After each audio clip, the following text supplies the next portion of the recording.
जरांगेंच्या टीकेनंतर बावनकुळे भाऊक झाले. वैयक्तिक व्यंग नको असं लाड यांनी म्हटलेलं आहे. आंदोलकांनी आक्रमक राहिलं पाहिजे पण भरकटत जाता कामा नये असं प्रसाद लाड यांनी म्हटलंय. 17 तारखेनंतर जरांगेंची अंतरवालीमध्ये जाऊन भेट घेईल असं प्रसाद लाड यांनी म्हटलंय.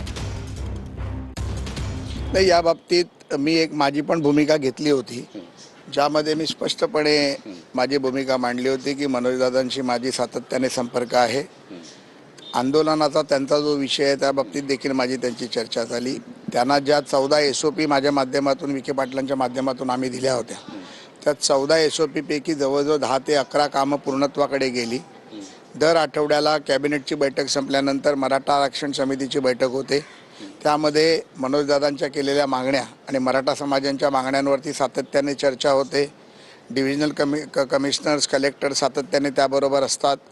ज्या पद्धतीमध्ये त्यांचा सन्माननीय बावनकुळे साहेबांच्या बद्दलचा जो गैरसमज होता त्याबद्दल देखील मी त्यांच्याशी बोलून तो गैरसमज दूर करण्याचा प्रयत्न केलेला आहे. त्यामुळे मला असं वाटतं की मनोजदादांचे बरेचसे निर्णय आम्ही पूर्णत्वाकडे नेतो आहोत. समाजाला न्याय देण्याचा माझा देखील प्रयत्न आहे आणि तो सातत्याने आम्ही करत राहणार आहोत.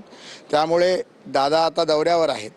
17 तारखेनंतर मी निश्चितपणे अंतरवाली सराटीला जाऊन त्यांची भेट घेईन आणि त्यांचा गैरसमज दूर करीन. मनोजदादा जरांगे पाटलांच्या ह्या भाषेचं किंवा केलेल्या आवाजच्या भाषेचं मी समर्थन कधीच करणार नाही.